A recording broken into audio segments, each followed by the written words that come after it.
Kita jumpa lagi di channel Beranda Kopi. Jadi ketika kita pengen mengangkat dan mendorong anak-anak muda, mungkin banyak juga anak-anak Sumbar yang di IPB atau di UNAN yang dengan jurusan pertanian atau yang berkaitan gitu.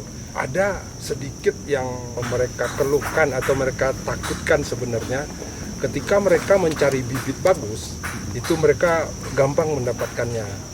Terus kemudian karena mereka udah punya pengetahuan yang bagus, basic ilmu di universitas, mereka agak gampang ketika tanah gitu. Karena untuk ketika mereka punya tanah, mereka nggak tahu visibility tanah itu seperti apa. Walaupun nanti ditanam sama yang bagus, itu bibit bagus, cuman mereka hanya bisa tahu pH dan macam-macam. Kalaupun itu ada di pemerintah, itu sepertinya eksklusif gitu loh. Agak susah mereka jangkau kalau mereka untuk mandiri, kecuali mereka punya dana besar atau besar-besar. Kalau menurut Uda Wagub, hal ini apa yang bisa dilakukan? Apakah mungkin akan ada swasta yang melakukan atau profesional? Saya rasa kolaborasi antara pelaku-pelaku yang udah existing, yang mungkin tahu apa-apa aja yang harus dilakukan oleh pengusaha atau usahawan-usahawan muda awal yang mau bergerak di bidang kopi. Tadi kalau Pak Akmal bilang penanaman, artinya di hulu gitu kan.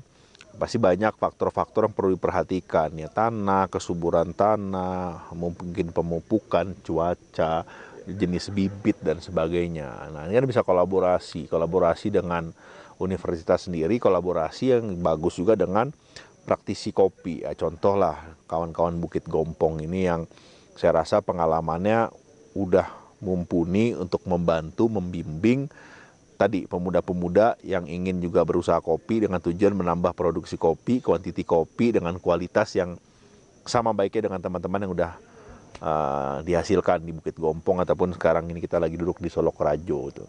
Kalau Abang Wahyu lah ya yang pasnya kan praktisi nih, kalau menurut saya sih udah berhasil lah ya. Kalau dari sisi tanah sebenarnya seberapa mudah sih mereka untuk mendapatkan apa yang ideal untuk mereka pergunakan gitu lah. Maksudnya petaninya gitu ya, Pak? Petaninya ya? Baik. Untuk mencapai ke sana gitu. Oke. Ya kalau hari ini saya melihatnya ya petani Indonesia ataupun petani muda di Indonesia ini berpikirnya ya masih bertaninya itu masih menanam uang ke dalam tanah Pak gitu. Justru kita dengan bertani ini kan harusnya menghasilkan uang dari dalam tanah gitu ya. Kenapa? Karena mereka mungkin masih terbatas dari segi keilmuan maupun tata kelola terhadap tanah itu ya. Artinya baik secara administratifnya kemudian teknisnya. Tetapi ketika kita bertani di dalam atau di sebuah lahan pertanian yang artinya Indonesia ini masih sangat luas lahan atau tanah yang bisa kita garap, mereka harus mengetahui seberapa besar kapasitas kemampuan tanah itu untuk menghasilkan produksi. Dan ini yang kami melihat masih sangat terbatas. Alhamdulillahnya kita dengan teman-teman mengumpulkan itu dan berusaha belajar gitu. Jadi ketika kondisi tanah pertanian saat ini terus-menerus dilakukan penambahan produk kimia, kemudian tata kelola yang tidak baik. Nah, ini yang membuat tanah itu jenuh gitu. Sementara rekomendasi terhadap sebuah tanah atau komoditi yang akan ditanam di dalam pertanian itu adalah menjadi kata kunci. Kalau di pertanian mungkin di dasar-dasar agronominya itu dituliskan ada syarat dan ketentuan lahan. Dan tanah itu tidak hanya bicara pH gitu, tidak hanya bicara kesuburan, tidak hanya bicara topografi gitu, tapi bagaimana kesuburan tanah itu bisa dicapai ini tergantung kepada kualitas tanah yang ia miliki. Dan kita juga berharap bahwa petani Indonesia ini masih sangat memungkinkan dan harusnya berkebun di tanah. Jadi tidak berpikir soal precision farming, kemudian hidroponik dan lain-lain dengan alam yang kita begitu luas bisa untuk kita garap. Mungkin begitu Pak. Kalau di Sumbar sendiri gimana Ibu? Ya. Tanah di Sumbar sendiri, pengalaman Wahyu. Ya, kalau tanah di Sumbar sendiri sejauh ini kami melihat begini Pak Wagub.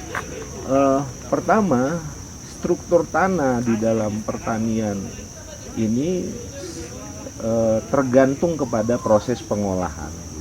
Sejauh ini di Sumbar awalnya sekali tanah kita ini di sini untuk digunakan lahan pertanian sangat subur, sangat cocok untuk pertanian. Problemnya adalah perlakuan pertanian yang tidak melakukan regenerasi tanah. Itu menjadi problem utama.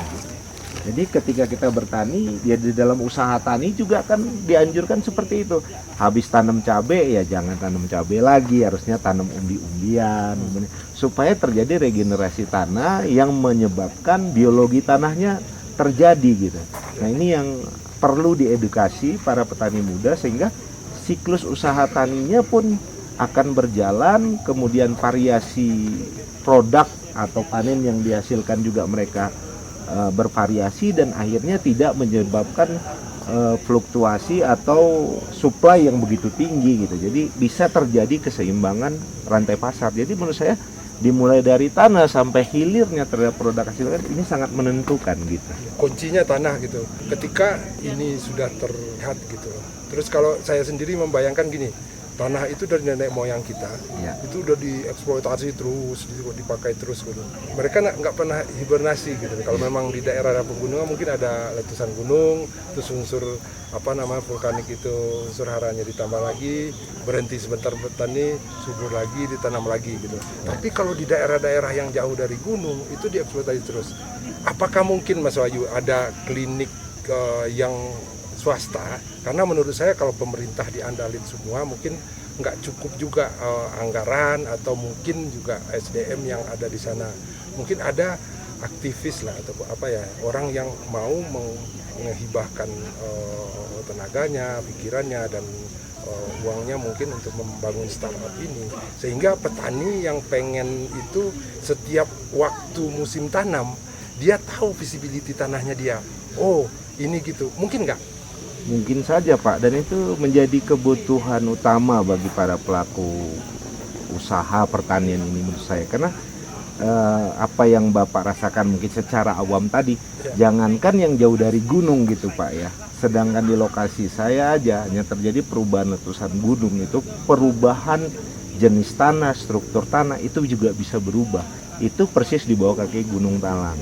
Nah bagi pelaku usaha tani menurut saya sebenarnya saat ini sudah ada aksesnya untuk itu, tetapi kan seberapa lama bisa dijangkau, kemudian biayanya berapa, aksesnya jauh atau tidak gitu ya. Kalau misalnya kita di Sumatera Barat inilah, posisi saya mungkin sedang berada di Damas Raya gitu ya. Saya mau melakukan usaha tanam porang dengan syarat dan kesesuaian lahan sebagai berikut gitu. Tapi kalau saya harus menunggu mengirimkan sampel tanah saya ke Universitas Andalas, katakan berapa lama akses dan lain-lain, itu juga menjadi pertimbangan gitu Pak.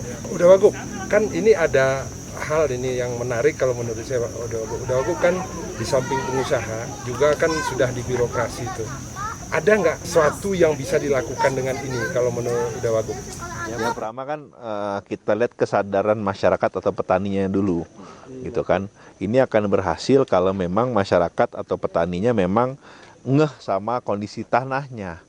Dan saya rasa kalau saat ini posisi petani ya pokoknya tanam besok ya tanam aja lagi. Ya kan, oh nanti dia pikir tambahin pupuk aja nanti subur lagi gitu kan. Jadi kan knowledge base dari petaninya sendiri gitu. Nah ini sebenarnya kalau peran pemerintah di situ peran penyuluh tuh Pak. Penyuluh pertanian yang harus mengingatkan dan sebagainya. Mungkin kalau sekarang di Sumatera Barat ya mungkin belum mencapai level yang nanam habis itu dia analisa dulu tanahnya baru nanam lagi. Enggak. Selesai panen tanam lagi, udah waktu tanam lagi. Dan yang tadi Bang Wahyu bilang selang-seling itu saya rasa hampir jarang ya. Kalau dia biasa nanam cabai ya cabai, tomat ya tomat gitu kan. Apalagi dia nganalisa tanahnya enggak. Tapi nanti pas kegagalan panen mungkin dilihat wah ini kenapa nih, hama atau apa, atau enggak dipikir pupuknya kurang atau pestisidanya kurang enggak gitu misalnya. Jadi knowledge dari pengetahuan dari masyarakatnya juga sih sebenarnya menurut saya ya. Ini kalau itu berbicara sumber, tapi kalau saya lihat Udah Wagub, sebenarnya di seluruh Indonesia pun tipikalnya hampir sama gitu. Oh iya, saya pengen pancing Udah Wagub nih sebagai orang yang bisnis juga.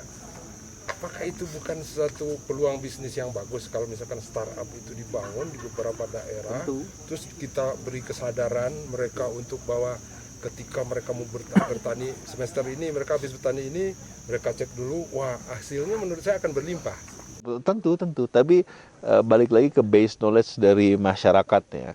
Nah, ngecek tanah itu udah sama nggak sama ngecek diri dia sendiri, kayak dia medical check up tiap tahun gitu. Akhirnya tumbuhlah klinik-klinik seperti Prodia, mohon maaf menyebut merek, lain-lainnya karena kesadaran manusia akan kesehatannya. Cuman kalau di level petani memang belum, kesadaran petani akan kesehatan tanahnya belum segitunya. Tapi kalau dilihat opportunity tentu sangat besar ke depannya gitu kan. Kalau memang ada orang atau badan atau usaha yang mau mengelola ya kayak tadi soil analysis gitu ya, soil analysis untuk melihat oke, ini tanahnya ini udah terlalu rendah unsur haranya, butuh ditambah lagi ini, butuh tambah lagi itu, mungkin ya kedepannya bisa jadi sesuatu yang menarik. Kalau menurut Mas Wahyu sebagai praktisi, sesulit apa sih itu? Atau sesulit apa juga memberi kesadaran petani? Ya menurut saya agar produksi menurut saya kan akan berlimpah nih untuk para petani gitu loh. Soal sulit atau tidak sulit tadi kembali apa yang disampaikan Pak Wagub tentang kesadaran petani. Tetapi ini kan di agribisnesnya atau di subsistemnya ini melibatkan subsistem penunjang secara keseluruhan. Semua stakeholders harus terlibat di sini tentang memberikan pemahaman tadi. Ya tidak cukup hanya dari pemerintah, kemudian tidak cukup dari kami sebagai petani yang benar-benar harus menyadari ini. Tapi saya pikir ketika ini diberikan kepada petani menjadi sebuah paket yang lengkap dan memudahkan mereka, ya menurut saya ala bisa karena biasa gitu.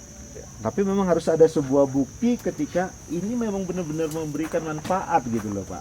Ya kan, karena mohon maaf ya, apalagi kita bicara petani gitu. Lulusan-lulusan pertanian juga kalau kita ditanya apa yang dimaksud dengan biologi tanah, fisika tanah, dan kimia tanah, ini juga ngeblank gitu. Jadi ya saya pikir harus lebih komplit, simple, sederhana, dan ini bisa aplikasi. Katakan begini, oh ternyata Pak saya mau tanam cabai nih, saya kirimin aplikasi karena Pak yang Bapak lakukan cukup kasih kompos 3 ton, kemudian pupuk kandangnya 5 ton, dikasih mikroorganisme lokal, ini rekomendasi. Jadi petani tidak ribet. Dan saya menyadari sebagai petani organik, ketika mindset organik ini harus ditanamkan petani Indonesia hari ini sulit Pak gitu. Tetapi ketika kita menyediakan akses bagi mereka untuk back to nature tadi, kembali ke alam, itu sangat memungkinkan gitu. Karena saya banyak kolaborasi dengan klaster-klaster binaan, contoh salah satu di Bawang gitu. Oh ya, kita harus bicara petani harus mandiri, dia bikin pabrik pupuk sendiri, nggak mungkin Pak. Toh saya juga masih minum kopi instan gitu kan, masih makan mie instan gitu. Tapi ketika ada rekomendasi, Pak ini yang harus dilakukan begini-begini dan ada demplot, dan ini perlu dukungan dari segala pihak, terutama dari pemerintah kita Pak. Ini akan bisa menjadi sebuah produk solusi bagi petani yang memang sangat membutuhkan gitu. Ya karena petani itu sederhana aja Pak. Bagaimana usaha taninya bisa berjalan, dia hidupnya juga lebih baik. Dan kadang-kadang kita sebagai petani menunggu nanam bawang aja 3 bulan harus kerja keluar dulu Pak Wagub gitu kan, untuk bisa mempertahankan hidup. Nah ini yang harus kita pikirkan menjadi menarik. Oke, sampai jumpa.